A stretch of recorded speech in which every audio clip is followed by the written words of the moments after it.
para que podamos llegar a más pueblo con este discipulado que ha sido transformador, ha sido de mucha ayuda para mucho pueblo. Mi nombre es Fernando, soy de Bolivia y para mí es un placer estar con ustedes en el tercer módulo del discipulado, ¿no? 11 lecciones que han sido de mucho apoyo, han sido de mucha, pero mucha edificación y consolación, pero a la misma vez también de exhortación en cuanto a nuestras vidas, ¿no? Para cambiar nuestras vidas. Y eso es lo importante de la palabra de Dios, que la palabra de Dios cambia nuestras vidas, moldea nuestras vidas y las asemeja más a la estatura de Cristo, que en este caso es nuestro maestro, ¿no? El discípulo es un aprendiz, un seguidor que está constantemente aprendiendo de su maestro y siguiendo las pisadas del mismo, ¿no? En este caso, todos los creyentes, absolutamente todos, somos un discípulo, ¿no? Y nuestro maestro, nuestro modelo a seguir es Jesucristo, es Cristo, ¿no? Entonces, nuestro sueño, nuestro anhelo, nuestro deseo es parecerse y asemejarse más a nuestro maestro. ¿En qué sentido? ¿Queremos pensar como el maestro pensó? Queremos vivir como el maestro vivió, queremos tener la entrega de nuestro maestro, queremos tener la oración de Jesucristo, queremos imitar su vida, ¿no? Entonces un discípulo es un aprendiz que imita a su maestro, que admira a su maestro. Y el único propósito del cristiano como discípulo y discípula es vivir bajo las huellas del maestro, ¿no? Entonces, parte de un punto. El discípulo es un aprendiz, de ahí se inicia. Tiene una figura que es su maestro, ¿no es cierto? Y la meta, ¿cuál es? Llegar a ser como el maestro. Y ahí entra lo segundo, el discipulado, ¿no? Son dos cosas distintas. El discípulo, un aprendiz. ¿El discipulado qué es? El discipulado es ese proceso. Dijimos al inicio, ¿no? El discípulo, un aprendiz. Está empezando. Muy bien. Una figura, su maestro. Muy bien.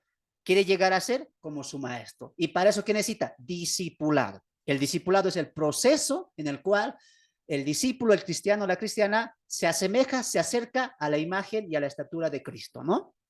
Según Pablo en Romanos 8, a eso hemos sido predestinados, a ser conformes a la imagen de su Hijo Jesucristo. Entonces, la meta de cada cristiano es asemejarse a Cristo, ¿no? Pablo en Efesios 4 diría también que todos estamos llamados a ser varones perfectos para llegar a la estatura de Cristo. Entonces, cada cristiano tiene una meta, cada cristiano tiene un estilo de vida a asemejar, a imitar, y ese es Cristo. Muy bien, entonces nuestro foco de atención, nuestra meta central es parecernos cada vez más a Cristo. Y para eso el discipulado es muy importante. Muy bien, entonces el discipulado que nosotros hemos empezado lo hemos titulado discipulado básico. Muy bien, sean bienvenidos a todos. Son 11 lecciones que voy a yo citar hasta donde hemos llegado. La primera lección es introducción a la Biblia, ¿no? Hermanos, ahí aprendimos mucho. En Introducción a la Biblia vimos la composición de la Biblia, vimos la formación de la Biblia, vimos los tres pilares de la Biblia, ¿no? La lección 1 fue eso, introducción a la Biblia. Lección 2, cómo conocer la Biblia, ¿no? No, hermano, ya le conozco, es una tapita, dice ahí Santa Biblia. No, no me refiero a eso, ¿no? Conocer la Biblia. ¿Y qué aprendimos ahí? Cómo interpretar la Biblia. Así que si tu discípulo o discípula quieres saber cómo interpretar, cómo conocer la Biblia, te animo a que lleves el curso del discipulado básico, ¿no? La lección 3 fue Dios, su carácter y atributo. Ahí aprendimos un poco de teología en cuanto al carácter y al entendimiento de nuestro Dios, ¿no? Vimos en la lección 4 la salvación y la seguridad de salvación. Y ahí hablamos puntos importantes, ¿no? ¿Qué es la salvación? Respondimos preguntas como si todos realmente somos hijos de Dios. ¿Y en qué punto somos llamados hijos de Dios? ¿No? Y esa salvación, ¿a través de qué es? ¿Cuál es la fuente de esa salvación? ¿La salvación se pierde? ¿La salvación hay que ganarla constantemente? ¿Qué tipo de salvación estamos nosotros recibiendo en cuanto a la enseñanza bíblica? Eso vimos en la lección 4, la salvación y la seguridad de salvación. Impresionante esa lección donde vimos las dos simientes, las dos líneas, ¿no? Las dos familias, no hay tres familias. Hoy en día se maneja eso, ¿no? Constantemente, que bueno, tenemos hermanos, un pie en el mundo, un pie en la iglesia, un pie en el cristianismo, pero cuando vemos la línea teológica de la Biblia, solamente hay dos familias, o eres de Dios o no eres de Dios. O eres de la familia de Dios o estás en la familia del mal. O eres de la fe o eres de la incredulidad, ¿no? Entonces, ciertos conceptos en el discipulado básico se te van aclarando cuando vamos desempacando poco a poco ciertas doctrinas fundamentales para nuestra comprensión y vivencia de la fe, es decir, de la doctrina y enseñanza que hemos abrazado. Muy bien. Entonces fue muy hermoso, edificante esa lección 4. Lección 5, la obra de Cristo, ¿no? Ahí vimos el sacrificio de Cristo hecho en la cruz del Calvario, su propósito, su importancia y el por qué tenía que ser Él. ¿Alguna vez te has preguntado por qué tenía que morir de esa manera? ¿Por qué no pudo morir bajo espada, decapitado, no sé, con un armamento, con una flecha? ¿Por qué tenía que morir de esa manera, en ese estilo y en ese tiempo también? Todo eso respondimos. ¿En dónde? En la obra de Cristo. Vimos su humillación, vimos su asemejanza con la humanidad, vimos la importancia de que Él fuera clavado en la cruz, según Pablo en Gálatas, haciéndose maldición por nosotros. Interesante todo eso, ¿no? La lección 6 vimos tratando con el pecado, ¿no? Y ahí vimos tres cosas importantes, ¿no? Que el cristiano tiene tres enemigos, que es la carne, el mundo y también Satanás, el enemigo, ¿no? Y vimos que son tres enemigos distintos y también tres maneras de combatirlos distintamente. Yo no puedo combatir a la carne de la misma manera que combato al enemigo, que es Satanás. No puedo hacer eso. ¿Por qué? Porque la Biblia me da paradigmas, me da estrategias bíblicas, ¿no? Entonces la Biblia es tan consciente como nosotros, los cristianos, que sí tenemos lucha, que sí tenemos oposición, que sí tenemos enemistad. Y la Biblia no nos deja sola. Dios no nos ha dejado solo, Dios nos equipa para poder contraatacar a la carne, para poder contraatacar al mundo, es decir, al sistema, y para poder contraatacar al enemigo. ¿Cuáles son? ¿Quieres saber eso? Muy bien, ve a ver las lecciones. Eso tocamos en la lección número 6, tratando con el pecado. ¿Se puede, hermano, vencer? Claro, se puede vencer porque Dios nos ha equipado para eso. Y es interesante esto porque en esa lección vimos, ¿se acuerdan los que estaban en discipulado? Vimos que es muy distinto equiparnos y utilizar lo que es equiparnos, ¿no? Entonces hay que distinguir eso. Por ejemplo, te voy a dar un ejemplo para que entiendas eso. Muchas personas piensan, no, ser cristiano es difícil, que es imposible, ¿no? Técnicamente, hermanos, si vemos desde el punto en el cual nosotros vamos a ir viendo el discipulado y el caminar de fe, si lo vemos en nuestra perspectiva, viendo nosotros mismos, va a ser imposible. Pero si cerramos nuestros ojos materiales y dejamos de ver nuestras capacidades, nuestras intenciones, nuestras posiciones, hermanos, y vemos y abrimos nuestros ojos espirituales y vemos la fortaleza de Cristo, la sabiduría del Espíritu Santo y que Dios soberanamente nos ayuda porque somos sus hijos, ahí, hermanos, es otra cosa. Por eso Pablo en Romanos 8, ¿qué dice? Por los frutos y las obras del Espíritu Santo haréis morir las obras de la carne. Entonces, ¿sí se puede hacer morir? Claro. Entonces, no es el punto cuán capacitado estamos, porque sí lo estamos. El punto no es si tenemos las herramientas, las tenemos. El punto es, ¿las estamos usando? Ese es el punto. Dios, Jesús mismo lo dijo en la oración sacerdotal. En el mundo padeceréis aflicciones. El mundo los aborrecerá. El mundo les dará oposición, como me la dio a mí. Muy bien. El mundo es enemigo de nosotros, como lo fue de Cristo. Pero Cristo se supo contraatacar los tres enemigos. Muy bien. Y nosotros también.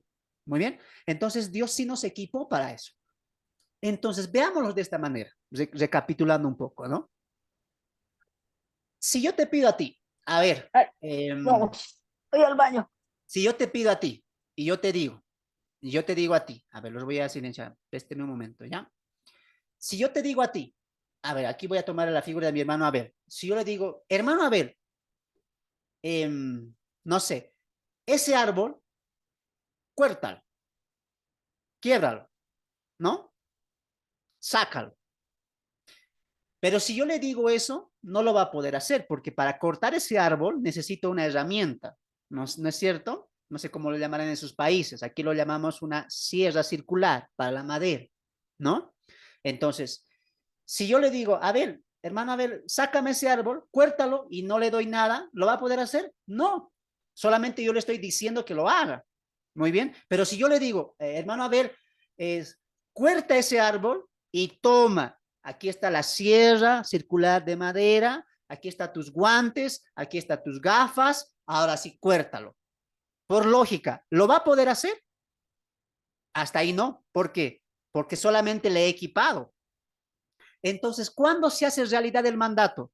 Cuando Abel toma la circular y se pone las gafas, se pone los guantes, se pone la protección y empieza a cortar. Si Abel no utiliza la circular o la sierra de madera, no se va a hacer el trabajo, aunque él tenga la sierra. ¿Me dejo entender? Yo le equipé a Abel, toma la sierra, pero si Abel no la toma, no la usa, insulso está ahí. No la está utilizando, no le está dando el valor propietario que la sierra necesita o merece. Muy bien. De igual manera, Dios nos ha capacitado para vencer la lucha contra la carne, la lucha contra el mundo y la lucha contra el enemigo. El punto no es si estamos equipados, el punto es, ¿estamos utilizando las herramientas? Porque para utilizar la sierra, el hermano tiene que prender, tiene que buscar un enchufe con corriente que pueda proveer la energía eléctrica y así empezar a cortarse o no. Entonces, no te sirve de nada que tenga la sierra si no tienes los propósitos o la mente dispuesta a utilizar esa herramienta. Lo mismo, Dios nos equipó con herramientas, muchos de nosotros no la usamos. ¿Por qué quedamos tan fácil en la tentación, en el pecado, en el desánimo? Porque tú no estás entendiendo de lo que estás equipado. Hermano, hay 3 claves para eso. Sí. ¿Cuáles son? 3 claves para utilizar nuestras herramientas. Lo enseñé también esa vez. ¿Quieren saber cuáles son? Sí, hermano. Muy bien, vean la lección, vean la lección. Tratando con el pecado. Lección número 6. Ahí hablamos acerca de eso. Lección número 7. La persona y ministerio del Espíritu Santo. ¿Qué tocamos ahí? A la tercera persona de la Trinidad, ¿no? El Espíritu Santo, su función, su propósito, su esencia, sus atributos divinos. Vimos mucho acerca de eso. Y se nos despojaron ciertas dudas en cuanto a la persona del Espíritu Santo a sobrar, ¿no? Entonces vimos muchas cosas y se nos aclararon muchas cosas en cuanto al Espíritu Santo también. Lección número 8, la oración y el creyente. Y ahí sí que muchos nos caímos hacia atrás, ¿se acuerdan? Ah, hermano, yo pensé que la oración era los domingos, era hablar con el Señor, pero muchos de aquí de los discípulos, no me dejarán mentir, me incluyo yo también, porque también estoy aprendiendo con ustedes, no sabíamos cómo orar. Teníamos que decir como los discípulos, ¿no? En Lucas, Señor, Maestro, enséñanos a orar. Y fue precioso lo que aprendimos. ¿Se acuerdan los 4 puntos importantes que contiene una oración eficaz? ¿Se acuerdan de eso? Hermano, fue impresionante esa lección que muchos salimos ahí confrontados, heridos, pero también con motivación para poder vivir mejor nuestra oración. Y la oración es el punto más grande, y todos lo saben, todos los cristianos saben que la oración es importante, es una herramienta que Dios nos dio, pero todos también coincidimos en que no practicamos la oración. Somos débiles en la oración, todos. Entonces, hay principios que hay que seguir para tener una oración eficaz. Dije, ¿sabes, no? Dios nos dio la oración y Dios nos va a decir cómo utilizar la oración. Lo mismo pasa con el ejemplo que di. Muy bien. Entonces, no se trata de cuántas herramientas tengamos o de cuánto sepamos de las herramientas de Dios para vencer al mundo, para caminar nuestra vida cristiana. Se trata de cómo vamos a utilizar eso. Y quien nos va a decir cómo vamos a utilizar eso es Dios. Dios nos dio la oración. Por lo tanto, es Él quien nos va a decir cómo orar, para qué orar, con qué propósito orar. Y nosotros ya nos salimos de eso. Hicimos de la oración un cliché. Doblo rodillas, oro y pido. Y la oración no era eso. La oración en la teología, ¿qué era? Comunión con Dios. 4 aspectos importantes que tiene una oración eficaz. ¿Cuáles son? Vean la lección. Para los nuevos debe estar, hermano, ¿ya dónde? Yo quería pasar eso. Bueno, ya más adelante les vamos a informar cómo usted puede seguir el curso completo. Muy bien. Lección número 9. Ahí llegamos. Lección número 9. Las primeras 4 lecciones, primer módulo, la segunda 4 lecciones hasta la lección 8, segundo módulo. Y por último, las 3 últimas lecciones son el tercer módulo. Y para los que están ya desde el primer módulo, aplausos, felicitaciones. Van a culminar el discipulado, donde veremos lección número 9, la iglesia, la comunión y adoración.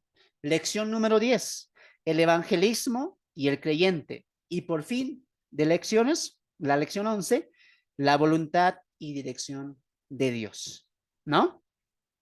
Así que sin más, bienvenidos a todos. Déjenme saludar un momento a los que están mirando por Facebook, sea donde sea que nos estés mirando, porque esto queda grabado, sea día, tarde, noche. Que Dios te bendiga. No sé qué año verás esto, pero sé que esta palabra va a llegar a muchos corazones. Mi nombre es Fernando, soy de Bolivia y desde acá estamos impulsando el ministerio y dando un granito de arena para personas creyentes que se acerquen y quieran aprender más de la palabra, poder ayudarles con nuestro conocimiento también para edificar sus vidas. Antes de comenzar, permítanme saludar a los hermanos del Zoom que ya están acá.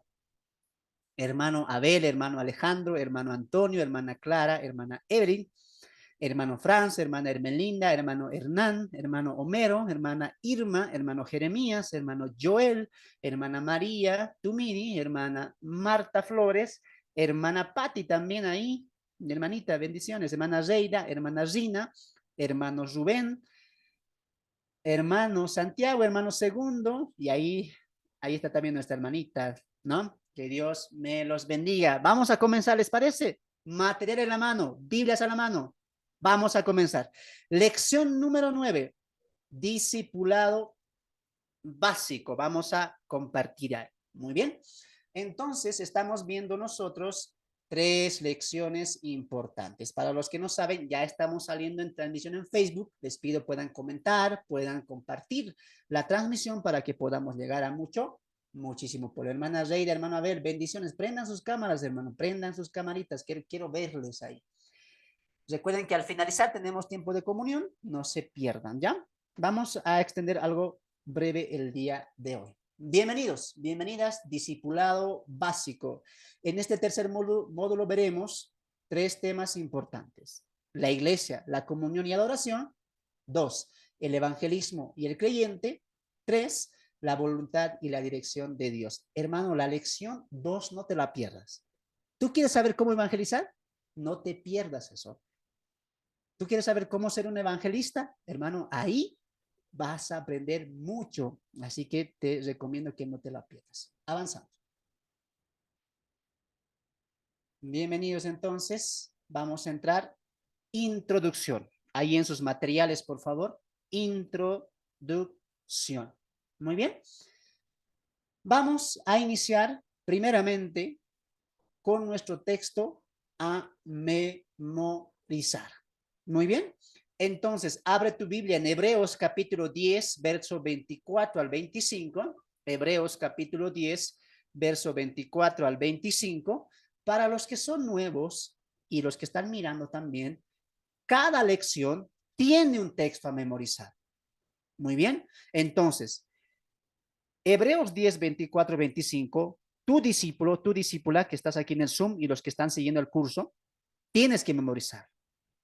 El hermano Fernando, no sé, cualquier día les dirá, a ver, hermana, no sé, hermana Patia, repítame el texto de la lección 9. Ya tiene que saber de memoria, ¿no? Lo mismo para los varones, ¿no? Aquí no hay diferencia.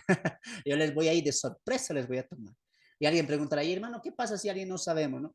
Hermanos, no sé, voy a hacer que caiga las 10 plagas de Egipto, no sé, ahí voy a hacer que su agua se vuelva en sangre, no sé qué va a pasar, pero tienen que aprender. Muy bien, yo les recomiendo a los hermanitos que van a acabar el curso, tengan un fichero, ¿no? Un tarjetín también se le conoce, con los 11 textos de las 11 lecciones. Así ustedes van a memorizar más rápido y ustedes se van a acordar. ¿Por qué? ¿Por qué hemos hecho esto? Porque cada texto nos va a abrir el panorama de la lección que vamos a ver. No son textos cualquiera tampoco, son textos de acorde al tema a estudiar. Muy bien, entonces vamos a leer 2 veces y recuerden, ustedes ya tienen que memorizar. Las hermanas ahí cuando estén haciendo la tarea en la universidad, en la cocina y con los hijos, repasen en sus mentes. Hebreo 10, 24, 25. Muy bien, leamos entonces. Y considerémonos, perdón, unos a otros para estimularnos al amor y a las buenas obras, no dejando de congregarnos como algunos tienen por costumbre, sino exhortándonos y tanto más cuando veáis que aquel día se acerca. Una vez más, espero que estén leyendo conmigo en sus casitas ahí, con sus Biblias, una vez más. Y considerémonos unos a otros para estimularnos al amor y a las buenas obras, no dejando de congregarnos como algunos tienen por costumbre, sino exhortándonos y tanto más cuando veáis que aquel día se acerca. Hebreos capítulo 10, verso 24 al verso 25. Recuerde, todos tenemos que memorizar. Ahora, estos dos pasajes de Hebreos 10 nos hablan de una unidad, nos hablan de propósitos y de principios. ¿Cuál? De la iglesia, de los hermanos. Vemos ahí exhortándonos, estimulándonos, ¿no? Considerémonos. ¿Quiénes? Los cristianos, la iglesia, la unidad de creyentes. Yo no puedo exhortar a alguien que no es creyente. Yo no puedo estimular a alguien que no lo es. El texto es para un grupo determinado. ¿Cómo se llama ese grupo? Iglesia, hermanos, creyentes. Y dice, ¿cuánto más? A mi hermano, ¿cómo tengo que estimularlo? Hermano, somos del Señor. No dejes de congregarte, no dejes de alabar al Señor. Pero hermano, tú no sabes mi problema. Hermano, Dios es más grande que tu problema. Estimúlalo a la fe. No lo desanimes. Estimúlalo con amor, dice. ¿A qué? A las buenas obras, a obrar. Interesante este texto, lo vamos a desempacar poco a poco. No dejando de congregarnos como algunos tienen por costumbre, sino exhortándonos. Y tanto más cuando veáis que aquel día se acerca. Y es lo que estamos haciendo con el discipulado. Te estoy estimulando para que tú puedas llevar el discipulado a otros, pero a la misma vez nos está exhortando el mismo discipulado para que, viendo nuestra condición espiritual, nos acerquemos más a las pisadas y a la estatura de Cristo, ¿no? Entonces, Hebreos 10, 24 al 25 es un texto dirigido a la iglesia, a creyentes. Muy bien, entonces vamos a continuar. Vamos a continuar. Introducción. Memoricemos juntos Hebreos 10, 24 al 25, que será nuestro texto base, como también será el texto en que se refleja la importancia de esta lección. No olvide que es importante la memorización de cada texto, que incluye las diferentes lecciones. Lo que te dije hace un momento, ¿no? Cada lección tiene su texto a memorizar. La iglesia, la cual es lugar donde estamos llamados a mostrar el carácter de Cristo, y dentro de la misma hay un llamado a interactuar y tener comunión unos con otros, ¿no? Entonces la iglesia es el lugar donde estamos llamados a mostrar ¿qué cosa? El carácter de Cristo, y dentro de la misma hay un llamado ¿a qué? A tener comunión, a interactuar. Tú no puedes ir a la iglesia y decir, mira, yo no le conozco al hermano. No, no puede pasar eso. Hay iglesias que hay creyentes que ni se conocen, ni se miran, ni se saludan a veces. No puede haber eso. A la iglesia tú no vas a buscar lo tuyo propio. A la iglesia tú no vas por algo egoísta, algo personal. Tú no vas a decir, para mí, yo voy a escuchar algo para mí, yo voy a cantar, yo voy a ir a cantar. No, tú tienes que ir, vamos a cantar en comunión, vamos a orar en comunión, vamos a adorar en comunión, vamos a exaltar el nombre de Dios. ¿Por qué? Porque a la iglesia van personas que están llamados a mostrar el carácter de Cristo, que es amor y unidad, pero también a una relación unos con otros. ¿Por qué? Porque hay algo que nos une. Pablo en Colosenses dice que nos une el amor fraternal. Muy bien. Entonces, número uno, yo no voy a la iglesia a buscar algo para mí. Yo voy a interactuar con los hermanos. Y para interactuar, para una comunión, ¿qué es necesario? La comunicación. Lo mismo pasa con Dios. Un creyente no puede tener comunión con Dios si Dios no le habla y el creyente tampoco. Y el creyente le habla a Dios a través de la oración y Dios le habla al creyente a través de ¿qué? A través de la palabra de Dios, de su palabra. Entonces, como Dios habla al creyente a través de su palabra y el creyente habla con Dios a través de la oración, hay una comunión entre el creyente y Dios. Lo mismo pasa en una iglesia local. Los creyentes para tener comunión tienen que comunicarse. Y la unidad y la unión que va a enlazar esta comunión es la fe de Cristo. Por eso el apóstol Juan en su primera carta, epístola, diría él que nuestra verdadera comunión es con el Padre y con su Hijo Jesucristo. Entonces, los creyentes dentro de la iglesia local están llamados a interactuar. Tú no puedes decir, hoy vine, si me saludan, no me interesa, yo vine, acaba el culto, me voy para mi casita. No, no puede haber eso. Tiene que haber interacción, comunión, relación familiar. Muy bien. Recuerde que más superior que nuestros parientes y hermanos políticos o de parentesco de sangre, superior a eso son nuestros familiares espirituales. Muy bien. Otro, antes de mostrar el concepto y el propósito de una iglesia local, es importante desarrollar una diferencia entre la iglesia universal y la iglesia local. Vamos a diferenciar eso. Muy bien. Hoy en día, cuando hablamos iglesia, rápidamente otros lo atribuyen a la iglesia local, es decir, al templo, ¿no?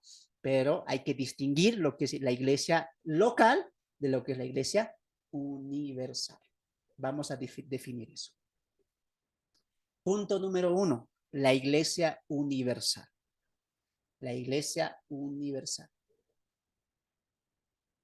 La iglesia universal es llamado así a todo el cuerpo de creyentes que a lo largo de la historia, desde la ascensión de Cristo, ha creído y abrazado el evangelio que él dejó, haciéndose así partícipes de la familia de Dios y siendo bautizados en el cuerpo de Cristo una vez y para siempre, siendo un grupo universal constituido de toda lengua, tribu, pueblo y nación. Entonces, la iglesia local, perdón, la iglesia universal está constituida de ¿qué? De todo tipo de personas. Mexicanos, bolivianos, chilenos, argentinos, de todos los países del mundo, la iglesia está formada a través de hombres y mujeres que han aceptado la fe y han creído y abrazado el evangelio. Y no solamente han creído y abrazado el evangelio, sino obedecen el evangelio. La marca distintiva es eso. Y aquí hay que colocar una línea muy importante porque hay una diferencia entre la iglesia universal y la iglesia local. Una diferencia abismal. En la iglesia universal, que es la iglesia de Dios, que es el cuerpo de Cristo, que es la esposa de Cristo, no puede haber incrédulos, no puede haber no salvos, no puede haber no cristianos, no puede haber mundanos, no puede haber, como alguien diría, cizaña. No, no puede haber.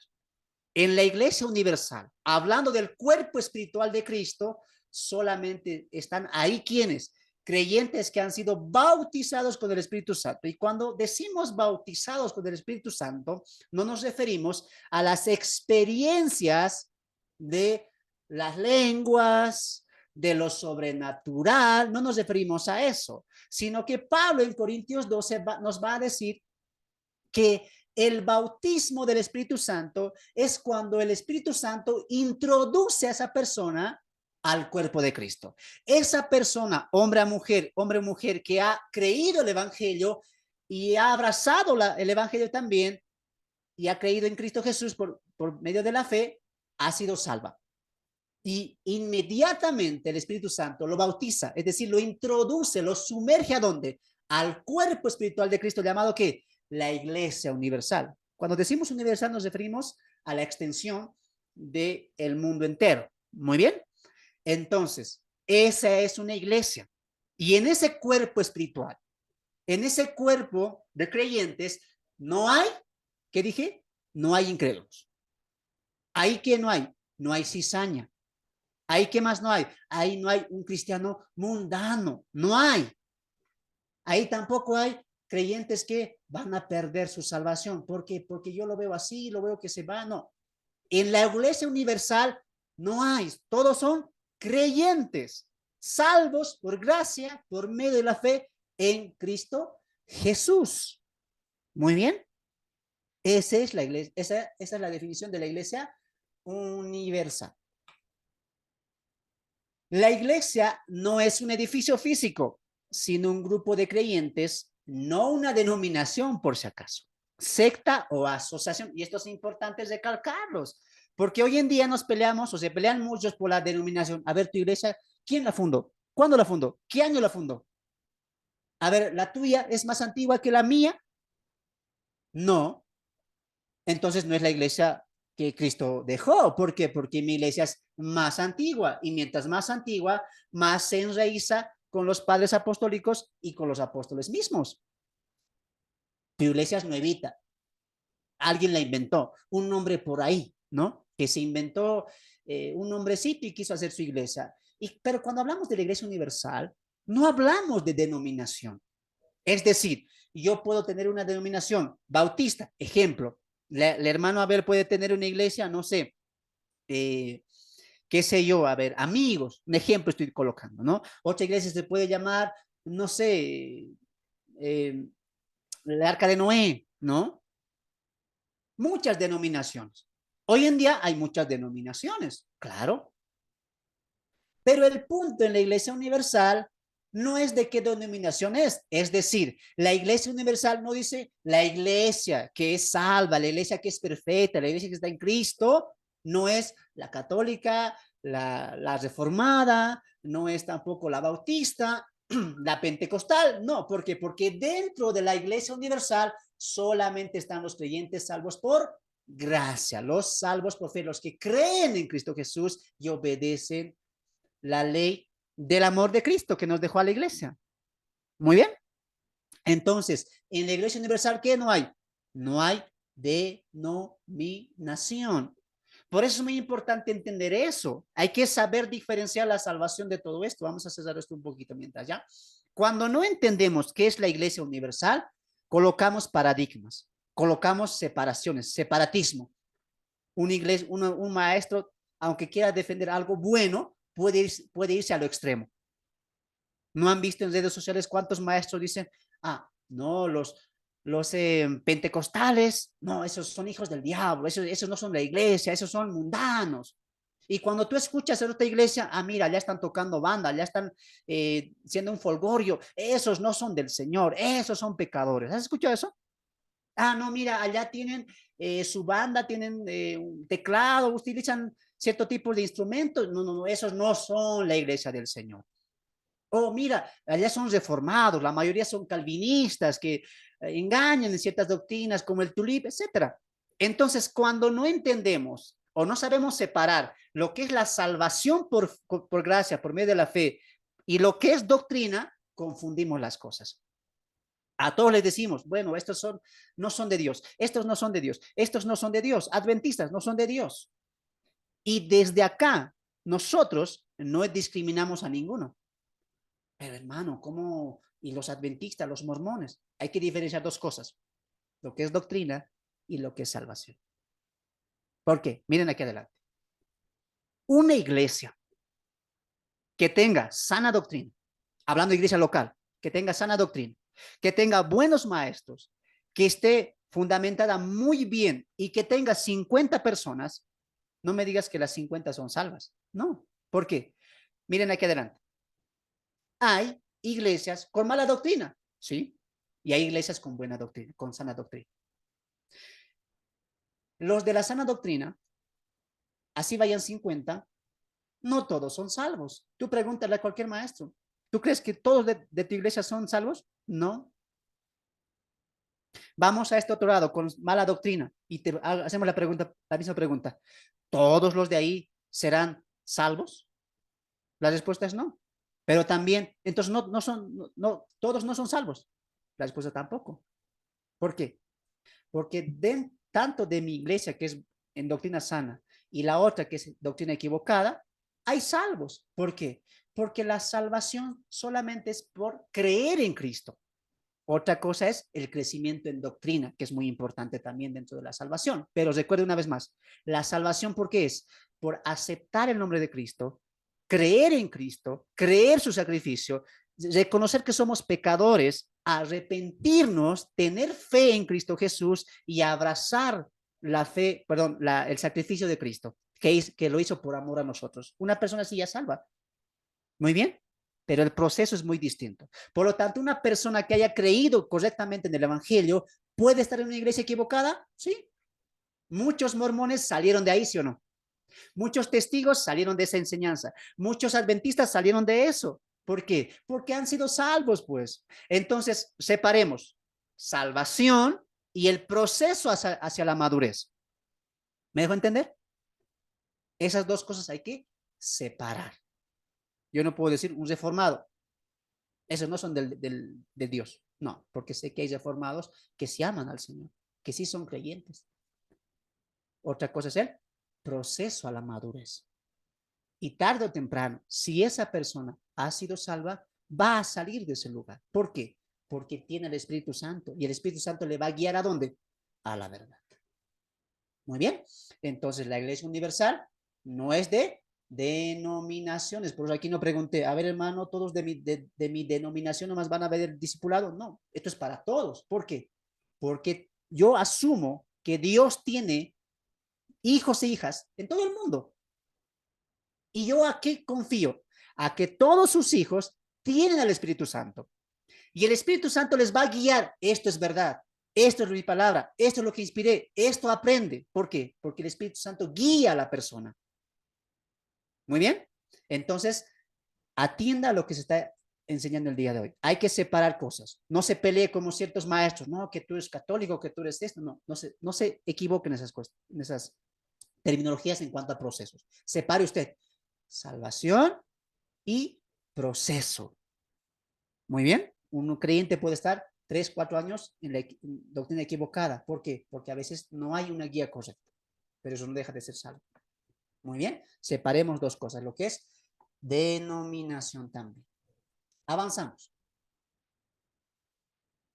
La iglesia es un cuerpo espiritual. La iglesia no es una organización, sino una comunión, un compañerismo que incluye creyentes salvos por su gracia, para mostrar y vivir en los frutos de él. Entonces, un creyente, un salvo, va a dar evidencias también, va a dar evidencias. Muy bien. Entonces, ¿la iglesia universal qué es? En la iglesia universal no hay denominación. En la iglesia universal no hay medios salvos, están ganando su salvación, no hay. Todos son salvos por gracia. Han sido bautizados, han sido injertados, han sido sumergidos, introducidos al cuerpo de Cristo. Y de ahí nadie los puede arrebatar. Pablo dice eso en Romanos capítulo 8, ¿no? Hablando del amor de Cristo a los creyentes. Muy bien, avanzamos. ¿Qué más? Algunos puntos importantes a considerar dentro de nuestro tema en la Iglesia Universal. En la Iglesia Universal, recuerde que no estamos tocando iglesia local, estamos Iglesia Universal, la espiritual. Muy bien. 1. Cristo es la cabeza de la iglesia. Colosenses 1:18, Efesios 5:23, nos habla el apóstol Pablo de esta gran verdad. ¿Cuál verdad? Que Cristo es la cabeza de ¿quién? De los pentecostales, de los adventistas, de los bautistas, de los reformados. No, porque en la iglesia universal no hay denominación. En contraste, en la iglesia universal, que es la espiritual, que es la plena, que es de la que habló Jesús en Mateo cuando dijo, edificaré mi iglesia. No estaba refiriendo a una denominación, sino a la iglesia universal, que Cristo es la cabeza de esa iglesia. Muy bien, es la cabeza de la iglesia. Muy bien. Y cuando hablamos de cabeza, hablamos de dos cosas. Anótelo ahí. Número 1, autoridad. Número 2, unidad. Anoten sus materiales. Cuando hablamos de que Cristo es la cabeza de la iglesia, apuntamos a dos cosas. Número 1, autoridad. Y número 2, unidad. Entonces, cuando la Biblia nos marca que Cristo es la cabeza de la iglesia, nos dice que la iglesia está sometida ¿a quién? A Cristo. ¿Por qué? Porque Cristo tiene la autoridad suprema de la iglesia. Y como autoridad es quien nos guía, es quien nos conduce. Por eso la salvación es segura de la iglesia universal o espiritual. ¿Por qué? Porque Cristo está capitaneando la iglesia. Por eso los creyentes salvos por gracia no estamos caminando para tener victoria. Los creyentes en Cristo estamos caminando desde la victoria. ¿Por qué? Porque Cristo es el vencedor. Por eso Pablo en Romanos diría que porque con Cristo somos más que vencedores. Dos, Cristo también, al utilizar el término de la cabeza, nos habla de la unidad. Así como la cabeza y el cuerpo son unidos, son dos partes de nuestro cuerpo que están unidas y no se pueden separar, una sin la otra no puede vivir. Así es Cristo con su iglesia. Cristo y la iglesia es una sola. Y eso lo vimos, por ejemplo, en la conversión del apóstol Pablo en Damasco, ¿no? Cuando Pablo le dijo, pero Jesús le dijo, ¿por qué me persigues? Y Pablo, yo no yo no te persigo a ti, yo persigo a la iglesia.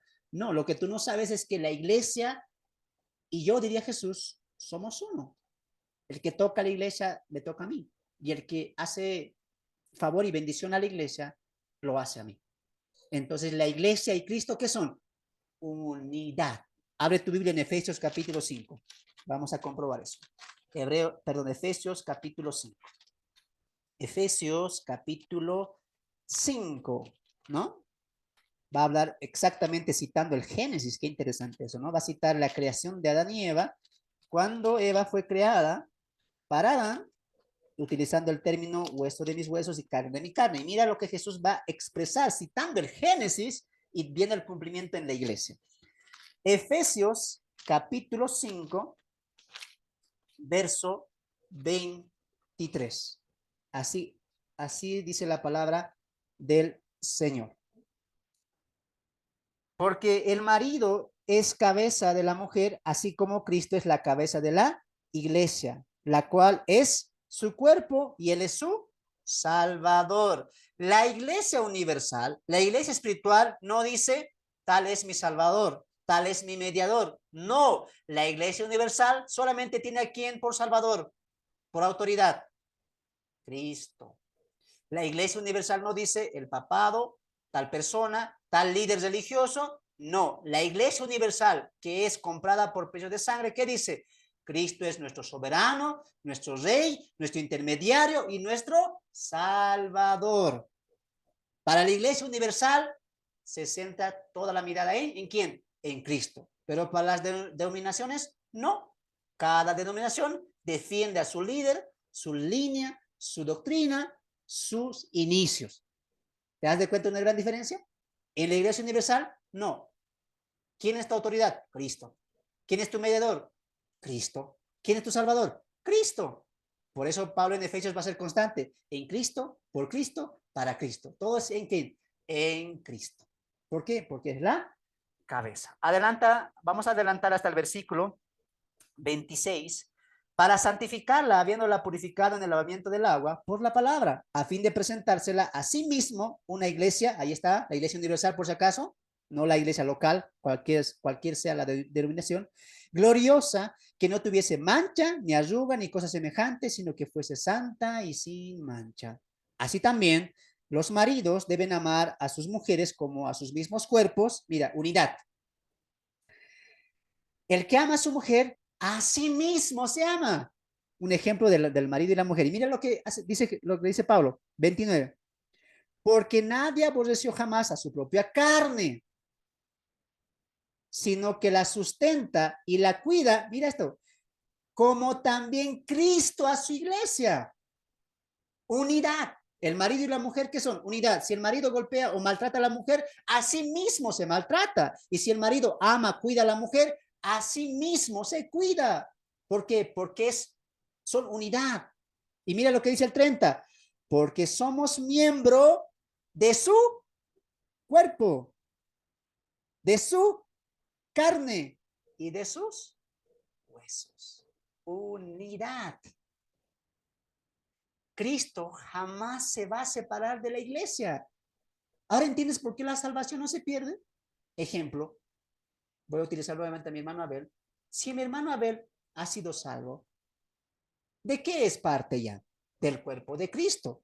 ¿Y qué dice el texto? Es carne de su carne y hueso de sus huesos.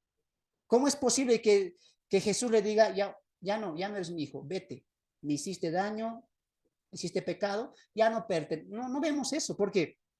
Porque el mismo autor lo dice. ¿Cómo un hombre a su mujer le va a hacer daño? Lo va a maltratar.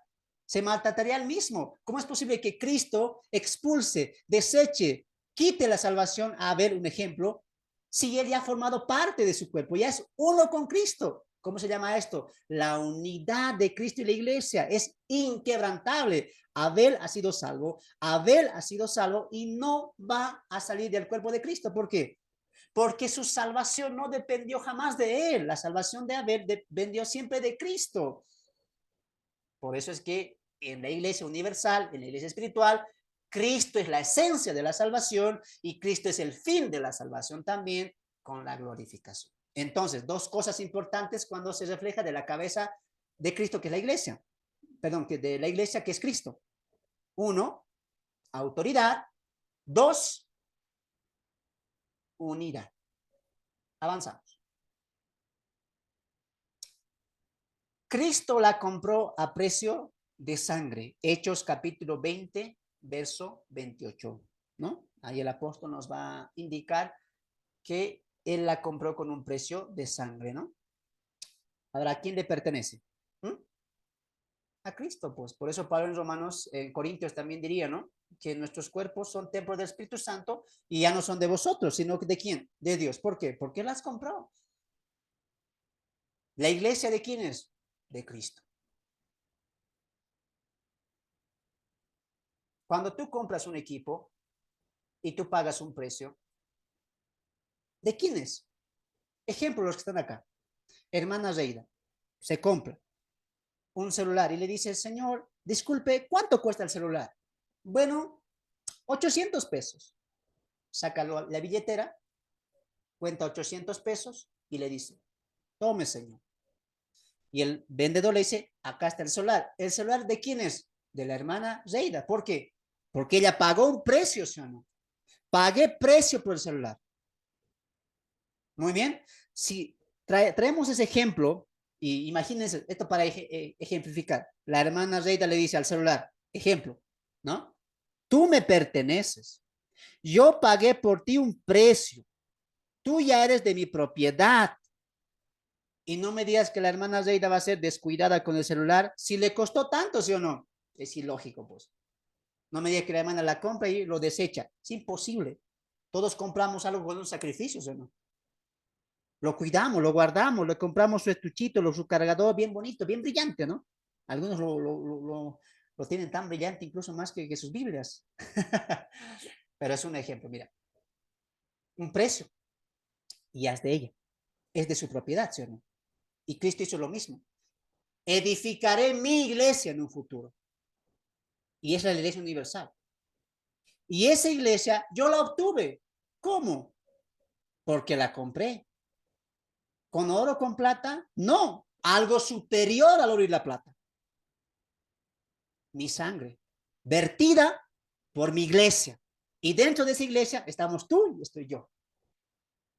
Y Dios en Cristo nos preserva, nos ayuda, nos bendice, nos da sus misericordias y su fidelidad todos los días. Ahora, cuando yo entiendo que mi vida, que todo lo de mi ser y lo mío ya está en el cuidado de Cristo, yo soy propiedad de Cristo, entiendo y razono y digo, Él es mi dueño, Él es mi amo, Él es mi Kyrios y yo soy su siervo. Y mi Señor tiene cuidado de sus siervos, tiene cuidado de sus siervas. Por eso la iglesia no puede decir, Te arrebato, Satanás, mi felicidad. Te arrebato, Satanás, mis hijos. Te arrebato, Satanás, mis problemas. Te arrebato mi prosperidad. No, ¿por qué? Porque la iglesia descansa y está en Cristo. Si tu vida está en Cristo, tu salud está en Cristo, tu gozo está en Cristo, tu bendición está en Cristo. Tú no tienes que arrebatar nada a nadie. ¿Por qué? Porque tú eres de Cristo. Por eso Pablo en Colosenses diría que nuestra vida está escondida ¿en quién? En Cristo. Wow. Hermano, entonces yo no tengo que decir a Satanás, fuera de aquí, vete de aquí, no me hagas daño. No, porque tú eres propiedad ¿de quién? De Cristo. Ah, hermano, cuando tú entiendes eso, descansas, reposas. Amén, Señor. Mi vida está en Cristo. Mi gozo está en Cristo. Mi alegría, las bendiciones, las misericordias, todo está en Él. Y como diría Pablo, por eso yo descanso confiadamente. ¿Por qué? Porque todo lo puedo en Cristo que me fortalece. Cuando tú entiendes que tú ya eres propiedad de Cristo, tú dices, estoy en las manos del mejor amo. Y Pablo, y Jesús dice en Juan 10 que nadie la puede arrebatar de sus manos. Entonces, ¿Cristo nos compró? Sí. ¿A quién pertenecemos? ¿Al enemigo? No, a Cristo. ¿Y en él estamos? Seguros. Avanzamos. Otro. Cada creyente ingresa a este cuerpo siendo llamado por la palabra y bautizado, lo que vimos anteriormente, ¿no? Colosenses 3:15 y 1 Corintios 12:13, ¿no? Que nos hablan de cómo ingresamos a esta familia, ¿no? ¿Cómo ingresamos? Creyendo la palabra, escuchando, perdón, creyendo la palabra, y una vez creído fuimos nacidos de nuevo y sumergidos al cuerpo espiritual de Cristo. Y nuestros nombres están en el libro de la vida de él. Cordero. Muy bien, estamos analizando el punto del ingreso, por si acaso. Otro, todos tenemos diferentes funciones dentro de este cuerpo espiritual. 1 Corintios capítulo 12, verso 12 al 27. Entonces, no todos somos fotocopias, no todos imitamos unos a los otros, no todos somos iguales. Y eso es lo hermoso de la iglesia, pues. Eso es lo hermoso de la iglesia. Universal hablando, que somos diferentes contextos, diferentes países, diferentes pensamientos, trasfondos, historia, problemas, vidas diferentes, edades distintas. Pero lo hermoso de eso, ¿sabes qué es? Que vidas distintas, que trasfondos distintos, que edades distintas, que nacionalidades distintas se unen por la fe. Y es lo que estamos haciendo ahora. Somos creyentes unidos por la fe, porque están aquí 28 y los que están mirando en Facebook, nos une una cosa, el amor a la palabra. Eso es unidad. Es la unidad que está llamada a vivir la iglesia universal como también la iglesia local. Entonces, veíamos aquí algo muy importante. Estamos llamados a obrar diferente. En la iglesia local tengo 50 miembros, pero de los 50 solo veo que trabajen en la obra 10. Los demás 40 solo vienen los domingos, hacen lo rutinario. Bueno, por su fruto lo conoceréis. Vamos a otro lado.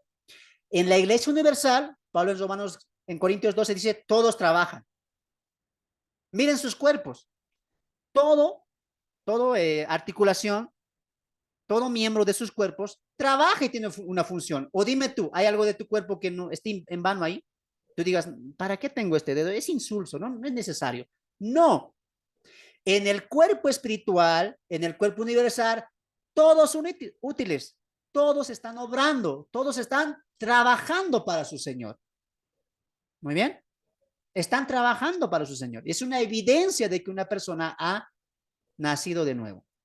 Un creyente no puede decir, acepté a Cristo, amo a Cristo y estar sentado en un templo por 20 años. por 2 años. No puede. ¿Por qué? Porque una evidencia de que una persona ha nacido de nuevo es su anhelo, su deseo por obrar para su Señor, de trabajar para su Señor, de encaminarse hacia la voluntad de su Señor. Hay evidencias que lo vamos a ir viendo más adelante. Entonces, la Iglesia Universal está llamada ¿a qué? Al obrar. Y en el cuerpo espiritual de Dios, de Cristo, perdón, todos somos útiles. Nadie puede decir ahí, soy inútil, ¿no? Hoy en día se ha manejado mucho eso, ¿no? Somos siervos inútiles. No, pero el Nuevo Testamento nos dice que somos siervos útiles. Nadie es inútil. Nadie. Todos somos útiles en el Señor. Muy bien. Avanzamos entonces.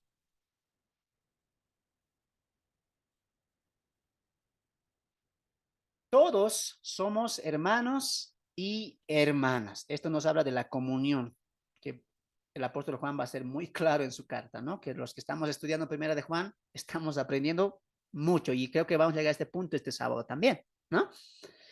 Ahora, todos somos hermanos y hermanas, que tienen que hablar de unidad, pero ahora hay que entender ciertas cosas importantes dentro del proceso.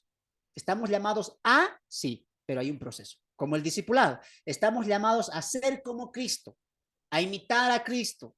Sí, pero hay un proceso. Estamos llamados a amarnos, estamos llamados a mantener el vínculo y la unidad del Espíritu Santo y el amor fraternal dentro de la iglesia. Sí, pero hay un proceso también.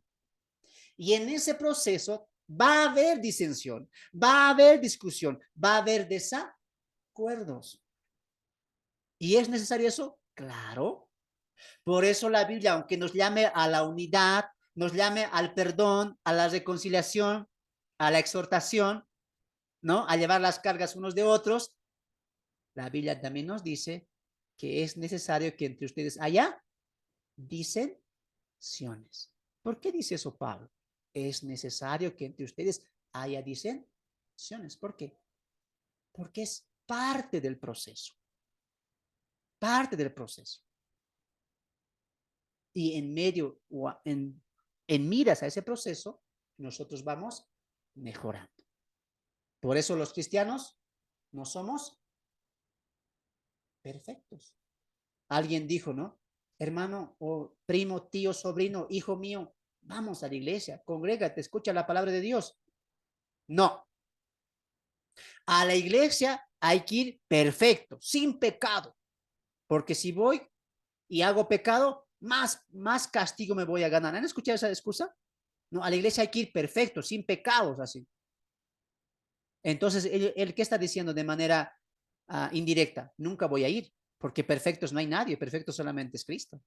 Entonces, escuche y anote. En la iglesia no hay creyentes perfectos. En la iglesia universal hay creyentes siendo perfeccionados. Repito, en la iglesia universal no hay creyentes perfectos. En la iglesia universal hay creyentes siendo perfeccionados. Muy bien. Entonces, no existe nadie, absolutamente nadie que sea un creyente perfecto. Todos estamos en camino a la perfección. Y tú dile eso. No, voy a ir a la iglesia cuando sea perfecto, cuando no cometa pecado. Entonces nunca vas a venir. No, a la iglesia no vamos los perfectos. Tampoco pertenecemos al cuerpo de Cristo los perfectos, ¿no? Estamos siendo perfeccionados. Muy bien. Avancemos. Avancemos. Espero que estén aprendiendo, amados hermanos, amadas hermanas. Punto número 2. La iglesia local. La iglesia local. Avanzamos. La iglesia local es un grupo pequeño de creyentes que se unen para adorar a Dios, tener comunión unos con otros, aprender y capacitarse en las verdades y principios bíblicos. Aquí ya pasamos a la iglesia local, al templo, ¿ya? O a tu denominación, lo que quieres llamarlo, a tu iglesia, pues hermano, ¿ya? Entonces, ¿qué es la iglesia local? un grupo pequeño de creyentes que se unen ¿para qué? Para adorar a Dios, tener comunión unos con otros, aprender y capacitarte en las verdades y principios bíblicos. Eso es una iglesia local. Muy bien. A la iglesia no vas tú a deportear, a jugar, a conocer personas, a tener algo personal para ti, a buscar propósitos. No, no, no. Tú a la iglesia vas a qué? A buscar propósitos divinos, celestiales, a buscar de Dios. ¿Por qué? Porque se supone que ahí vamos a buscar a Dios, esencialmente. Muy bien, vamos a entender eso más adelante. Avanzamos. Ahora, la iglesia local tiene prioridades internas y prioridades externas. Una vez que vimos la distinción de lo que es la iglesia universal, y ahí sí dijimos, ahí no hay no salvos, ahí no hay cristianos medio cristianos, un pie en el mundo, no, no hay eso, ahí no hay cizaña, ahí no hay quienes van a aprender, no, no hay eso, ahí no hay denominación, no hay, ahí no hay falsos cristianos, no hay, ahí todos son salvos. Separamos eso y venimos aquí, ahora hacia la iglesia local. Entonces, dentro de la iglesia local hay prioridades. Es decir, la iglesia local o donde se reúnen creyentes o la reunión o la congregación, que es propiamente llamarlo, en honor a la verdad, hermanos, no debería de llamarse iglesias, ¿no? Iglesia viva el Señor, iglesia fuerte, no, no debería llamarse así. Debería llamarse congregación. Ese es el término indicado, hermanos. No debería llamarse iglesia, pero por la tradición, por la historia, ya muchos le colocan iglesia, Torre Fuerte, iglesia, bautista, etcétera, ¿no? Por la tradición, pero en realidad debería llamarse congregación. ¿Qué significa eso? Reunión, asamblea, ¿no es cierto? ¿Por qué? Porque a veces confundimos los términos, ¿no? Porque a veces mi iglesia, y bueno, pensamos que la iglesia universal, pero tú hoy has aprendido la distinción, y es muchísima la distinción. Entonces, dentro de tu iglesia local, tiene que haber prioridades. Ahora, aquí me quiero sentar con los discípulos. Discípulos, todos los que están acá asisten a una iglesia. Tienen un pastor, tienen una organización, una denominación. Ahora, escuchen lo que voy a decir.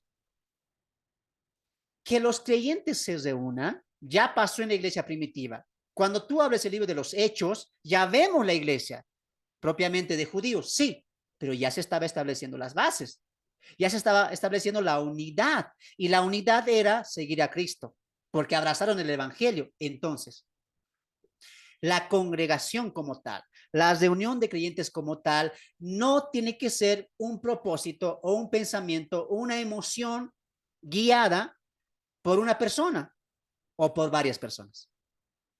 Anote lo siguiente. Es Dios quien establece la reunión, la congregación, la unidad de creyentes. Por eso Pablo, el autor de los Hebreos 10:25, que dijo, no dejando de congregarse como algunos tienen por. Entonces, si hay una congregación, claro, tiene que haber un lugar de reunión, tiene que haber un lugar o un establecimiento donde los creyentes nos vamos a reunir. Entonces, si Dios colocó ese principio de la congregación, de la unidad, es Dios quien nos va a decir cómo debemos llevar la unidad y cómo debemos desenvolver o cómo se debe desenvolver la congregación o la iglesia, propiamente dicha. Entonces, partamos de esto.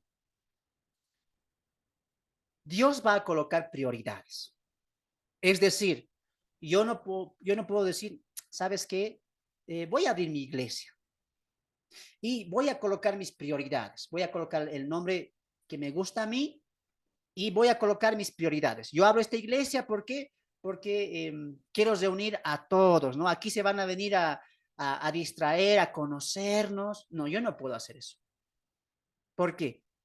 Porque Dios dio el principio de la congregación y es Él quien nos va a dar las prioridades. Es decir, ¿tienes una iglesia? Sí. ¿Tienes un pastor? Sí. Entonces, ¿sigues estas prioridades? Porque la iglesia no se puede regir a lo que yo pienso, a lo que yo creo, a lo que yo quiero. No, nos regimos a la autoridad de la palabra de Dios. Ahora, dentro de ese margen, mi iglesia tiene que cumplir requisitos importantes. Y los más importantes son prioridades. Muy bien, prioridades bíblicas. Entonces, de mi iglesia, de todas sus iglesias, ¿qué prioridades hay? Veremos qué prioridades nos marca el estudio que estamos llevando el día de hoy. La iglesia, comunión y adoración. Veamos, prioridades de la iglesia local. Prioridades internas de la iglesia local, es decir, dentro de los 4 muros, ¿no? No externas, internas. Veamos.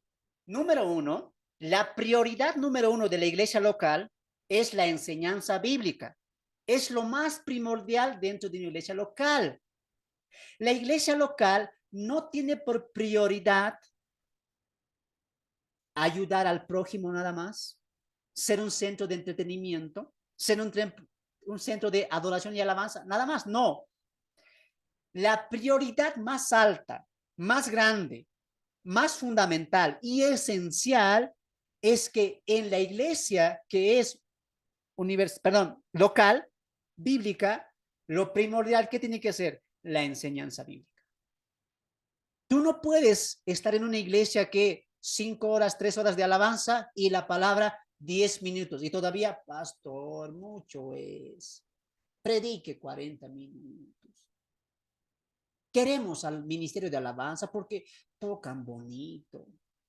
Oh, su música me toca el corazón. No. No se trata de que te hagas sentir bien. No se trata de manejar la iglesia como tú quieras. El líder o los congregantes tienen que tener claro que en la iglesia local la prioridad es la enseñanza bíblica. Ahora alguien puede decir, oh, pastor, no se preocupe de eso, porque en mi iglesia sí, claro que hay palabra, claro que hay enseñanza. Pero ¿qué tipo de enseñanza hay? ¿La repetitiva? La prioridad del pastor, de los líderes, es enseñar bíblicamente, no hacer imitadores de uno, no hacer personas o creyentes que admiren a uno, no. La prioridad de un pastor es que mis ovejas, en cuestión de ministerio, ojo, los que están siguiendo la iglesia, se parezcan más a Cristo, aprendan de Cristo, aprendan Biblia. Ahora quiero cesar acá. Tristemente, hoy en día, cuando alguien se viene a congregar, rápidamente le decimos, hermano, a la alabanza, hermano, un liderazgo, hermano, con los niños, hermano, no te pierdas porque cada sábado los jóvenes se van y tienen tarde de jóvenes y le atraemos, ¿no? No te pierdas. Aquí en la iglesia tenemos ministerio y tú puedes apoyarnos. Y tú, en vez de enseñarle a ese creyente, a esa persona que vino, lo que es la enseñanza bíblica y el por qué asistimos a la iglesia, le llevamos a cosas secundarias. ¿Cuántos jóvenes y señoritas no saben nada de Biblia, pero están años en las iglesias? ¿Cuántos hombres y mujeres están años en la iglesia y no tienen conocimiento de la palabra de Dios? Y no han llevado un discipulado. ¿Por qué? Porque en las iglesias solamente la predicación es 1 hora los domingos y es repetitivo. Bueno, hoy voy a predicar de la fidelidad de Dios. A la siguiente voy a predicar del amor de Dios. Y al subsiguiente, bueno, de la bondad de Dios. ¿Está bien esas enseñanzas? Claro, pero son esenciales, básicas. Tú no puedes en tu iglesia que el pastor te diga todos los domingos, arrepiéntete, arrepiéntete y acepta al Señor. No, porque hay creyentes que ya han aceptado al Señor. ¿Qué corresponde? Crecimiento. Por eso el pastor tiene que tener mucha sabiduría para encaminarlos hacia la perfección. Abre tu Biblia en Efesios capítulo 4 y vamos a ver las prioridades ministeriales del siervo y el líder maestro. Muy bien. Efesios capítulo 4, verso 11. Efesios capítulo 4, verso 11. Y él mismo constituyó a unos apóstoles, a otros profetas, a otros evangelistas, a otros pastores maestros, a fin, este es el fin, ¿Por qué Dios constituyó? ¿Por qué Dios levantó líderes? Porque este es el fin. A fin de perfeccionar a los santos para la obra del ministerio. Entonces, pastores, líderes, y ustedes, hermanitos que tienen pastores, ¿cuál es la función de un pastor? Llevarlos a la obra, llevarlos a involucrarse en el ministerio. Yo no puedo soliviandar creyentes que no quieran ejercer nada.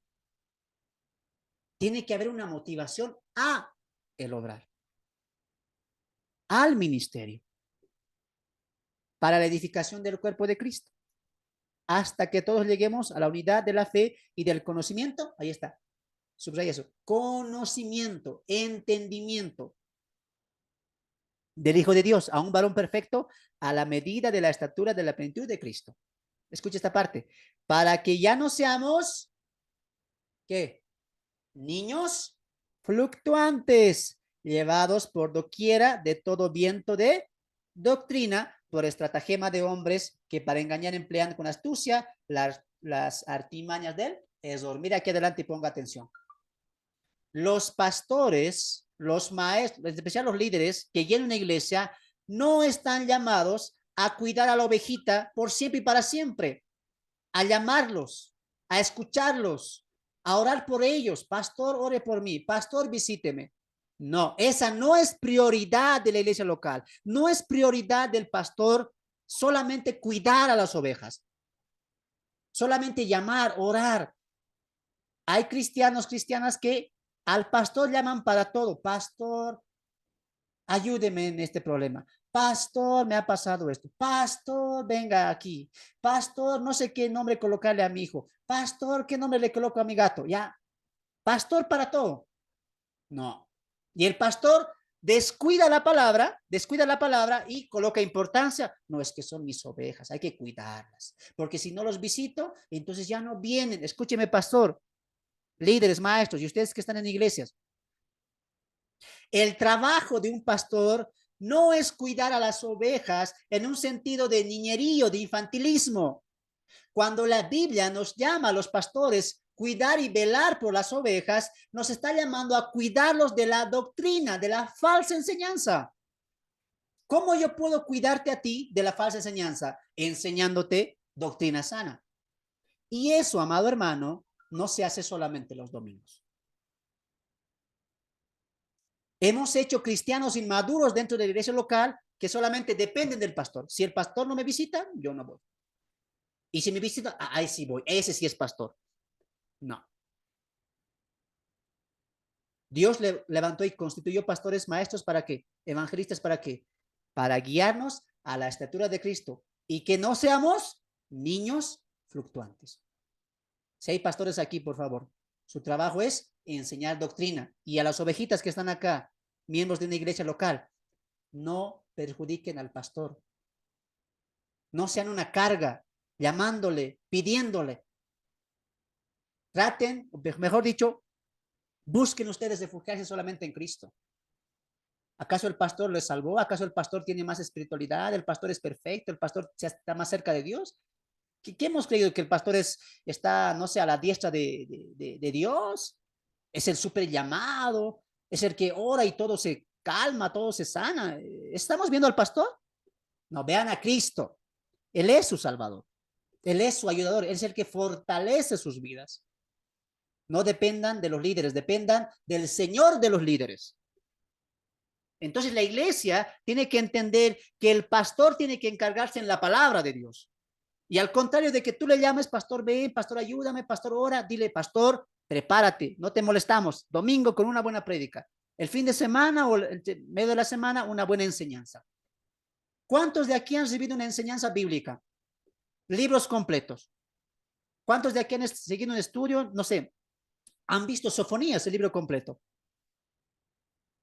¿Cuántos de su iglesia han llevado un panorama del Antiguo Testamento? Es más, ¿cuántos de aquí han llevado ya un discipulado en sus iglesias? No hay discipulado en las iglesias.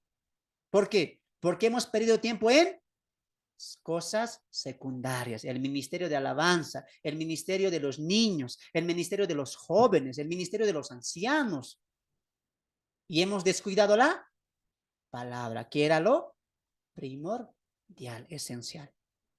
Prioridad número 1 de la iglesia local, la enseñanza bíblica. Basta de dar galletitas. Y ustedes, hermanos, basta de comer galletitas. Pidan vianda, carne queremos. Ya no somos niños. Ya no somos niños. Cuando una mamá le da a un hijo, a un bebé, la leche materna, hasta cierta edad es buena, es productiva, es enriquecedora. Pero cuando el niño crece, ya le hace mal, ¿sí o no? ¿Qué necesita el niño? Alimento sólido. Por eso muchos creyentes siguen niños. Solamente galletita cada domingo, galletita cada domingo. Y con su galletita se quedan 7 días. Hasta el siguiente. Y el pastor, tristemente, ha caído en infantilismo. Mantener creyentes niños. Tenemos que ir a la perfección. Y para eso, ¿qué es importante? Mantener nuestras prioridades. Número 1, ¿cuál es? La enseñanza bíblica. Hermanos, veo iglesias que están cantando 2 horas. Luego testimonio, otra 1 hora. Luego petición de oración, otra 1 hora. Y cuando llegamos a la palabra, ya llegan cansados, se duermen. Ahí están recibiendo revelación. ¿Qué pasa, hermanos? Prioridades de la iglesia local. No tiene que faltar la enseñanza. 2, 3 alabanzas cantadas con entendimiento. Amén. Listo. La palabra del Señor. A eso hemos venido. Lo más importante que es en la iglesia, la palabra. Tú tienes que ir con esa mentalidad ya desde tu casa.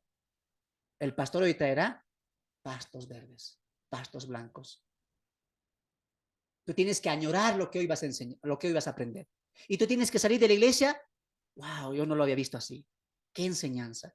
Aprendí esto.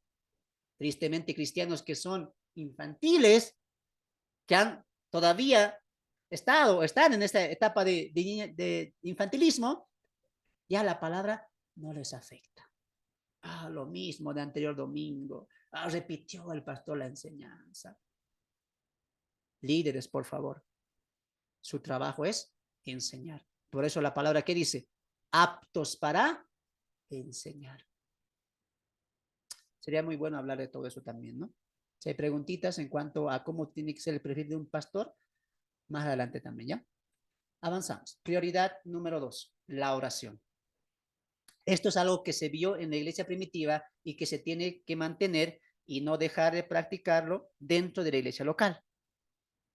Hechos 2:42 y Primera Tesalonicenses 5:17 nos hablan acerca de este principio y acerca de esta prioridad. En la iglesia, ¿qué no debe faltar? La oración. ¿Y qué es oración? Comunión con Dios. La iglesia tiene que ser el lugar donde se nos motive para orar, donde se nos motive para tener comunión con Dios. Cuando tú vas a la iglesia, tienes que entender que ahí está la persona más importante con la que vas a tener comunión. Muchas personas que van a las iglesias locales no entienden este principio importante.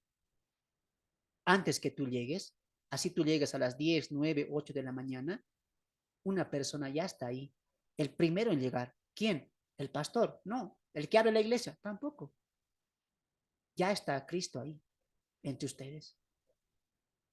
Y cuando tú entiendes que Cristo está entre ustedes como congregación, como reunión, tu adoración, tu alabanza y tu oración van a estar siempre latentes. Pero cuando un cristiano va a la iglesia, empieza la enseñanza, se duerme, no hay respeto por la palabra. Entiende una cosa, amado hermano. La persona más importante y a la que tienes que temer y tener reverencia y respeto no es el pastor, es Cristo. Y Cristo está entre ustedes, por si acaso. Tú no, no vino el pastor, o no vino la hermana Ujier que nos controla. No, así que aquí hago lo que quiero, si quiero me atiendo, si quiero me voy temprano. No, no hay reverencia al Señor. La iglesia es el lugar donde se nos motiva, se nos enseña a reverenciar al Señor. a darle la honra y el honor que él merece. Por eso alguien me dijo, ¿no? Una hermanita que está acá, yo en la iglesia, hermano, no me duermo. La palabra escucho tan atenta y ahí lo anoto en mi cuaderno, pero a muchos les cansa la palabra. No, hermano, ahora vamos a orar. Oh, que sea 5 minutos y hay que irnos. ¿Qué tipo de oración? ¿Qué tipo de comunión tienes ahí? La iglesia no te motiva.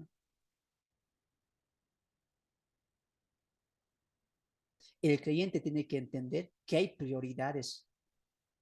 Y cuando mantenemos estas prioridades, la iglesia camina correctamente. La iglesia se conduce correctamente.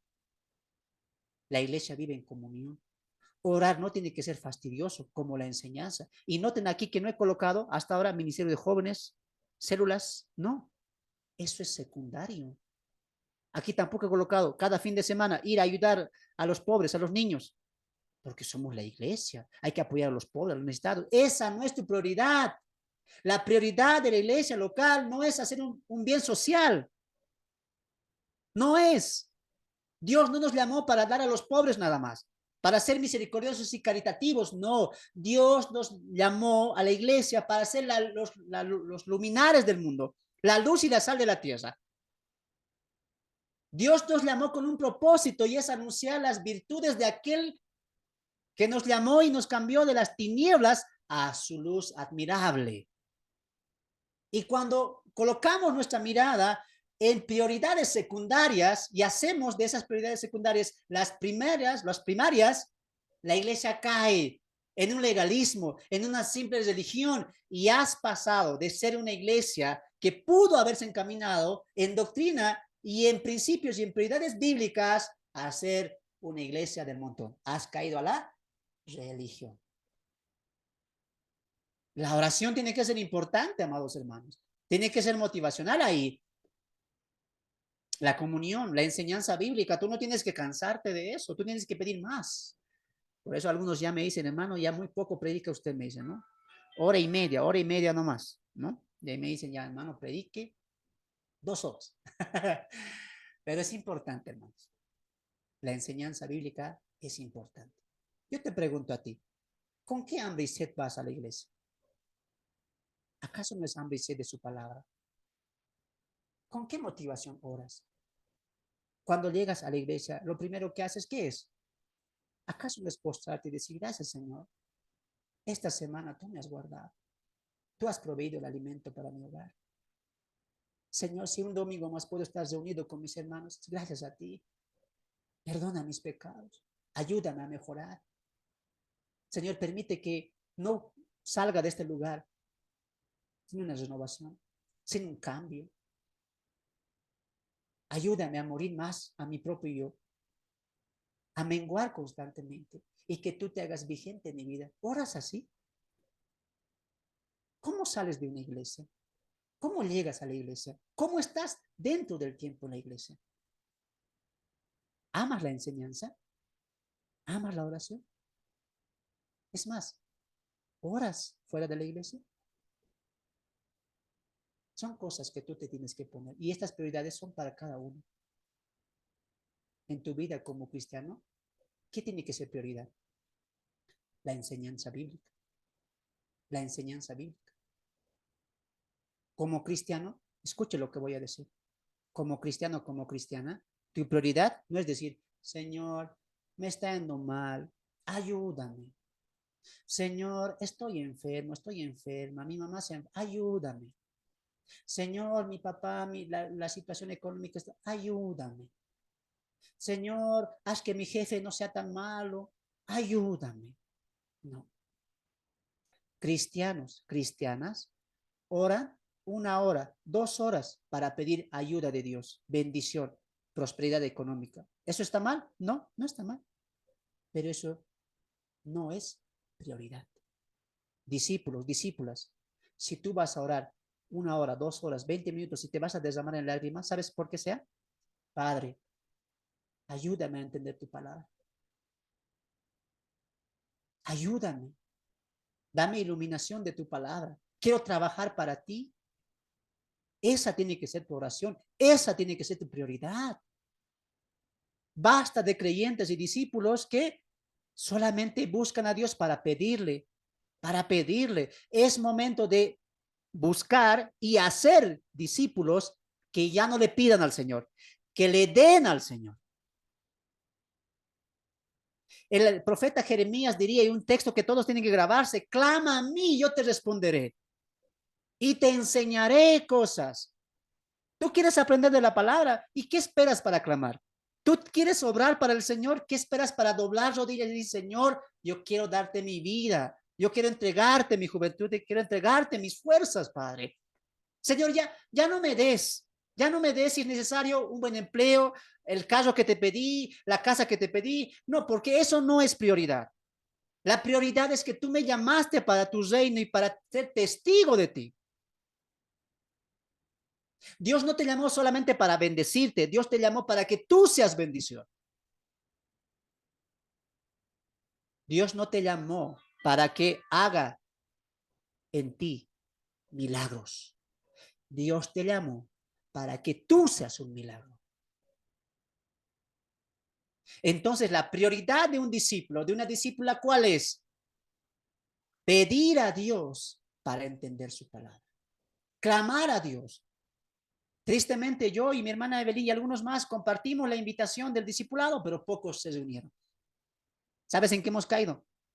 En que nosotros tenemos que buscar ser discipulados. Hermano, discipúlate. Hermana, ven al discipulado. Hermana, ven, mira, hay material gratuito, las clases quedan grabadas. Pero si tú ves a los discípulos de Jesús, ellos querían estar detrás del maestro. Ellos estaban: Señor, enséñanos. ¿Qué quisiste decir con esta parábola? ¿Qué significa esto? Enséñanos a orar. Hoy hay que rogarle a los creyentes: discipúlate, hermano, ven con nosotros, aprende del Señor. No hay cristianos que busquen, que añoren: discipúlenme, ayúdenme. Deberíamos nosotros rogar ser discipulados. Los que están acá y están comenzando, hay materiales gratuitos, hay videos ya grabados. ¿Qué esperan para hacer su discipulado? No esperen más que alguien me impulse, que alguien me motive. ¿Acaso tu motivación no es el Señor? ¿Acaso tu prioridad no es aprender de la palabra de Dios? El año está avanzando, ya estamos empezando un nuevo mes. ¿Cuánto has aprendido de la palabra de Dios? ¿Cómo vas a llegar a fin de año? ¿Con qué conocimiento de Dios? El conocimiento de Dios nos va a llevar a obrar en Dios. Si no hay conocimiento, no va a haber obra, no va a haber ministerio. Vamos a ser cristianos que nos hemos quedado ahí parados por mucho tiempo. Prioridades número 1 de la iglesia local y de creyentes: enseñanza bíblica. 2, oración. Eso tiene que ser tu prioridad, día y noche. Discípulo, discípula, si realmente admiras a tu maestro, si realmente amas y quieres ser como tu maestro, ¿qué hizo el maestro? En Marcos capítulo 5, él dijo, Pedro le dijo: Señor, ya están en la casa, cojos, paralíticos, endemoniados, ayúdalos. Y Jesús dijo: no, vamos a Galilea, porque yo he venido para predicar, yo he venido a enseñar. ¿Cuál es tu prioridad? ¿De verdad amas la palabra? ¿Valoras la escritura? Cuando vas a la iglesia, ¿por qué vas? ¿Acaso no es por la palabra? ¿Cómo está tu vida de oración? Hoy mismo, ¿qué le vas a decir al Señor? ¿Le vas a seguir pidiendo por aquello que quieres? ¿O realmente le vas a pedir por aquello que sí necesitas, que es aprender de su palabra? Estamos llamados a vivir la palabra. Y no va a llegar eso, hermanos, si no conocemos la palabra. Entonces, amados hermanos, el discípulo no solamente está llamado a escuchar el evangelio, a creer el evangelio, estamos llamados a vivir el evangelio. Yo te animo a ti, que desde hoy en adelante tú digas, ya no más cosas secundarias. Mi prioridad, ¿qué es? Aprender la palabra de Dios. Esa que sea tu prioridad. Y enfócate en esa prioridad constantemente. Hoy en día hay cursos, hay seminarios virtuales. Ya no pierdas más tiempo. El tiempo perdido nunca vuelve. Por eso Pablo en Efesios, ¿qué diría? Aprovechen bien el tiempo, sabiendo que los días son malos. Hoy hemos aprendido importancias de la iglesia local. Hemos separado la iglesia universal de lo que es la iglesia local. Y hemos visto dos prioridades. Vamos a continuar la siguiente clase. Que Dios me los bendiga, amados hermanos, amadas hermanas. Esto ha sido discipulado básico en su tercer módulo. Lección número 9. La iglesia, comunión y adoración. Mi nombre es Fernando y les doy la bienvenida a los que han ingresado por primera vez. Que Dios me los bendiga. Nos vemos la siguiente clase. Bendiciones a todos. Que Dios me los bendiga, ¿no?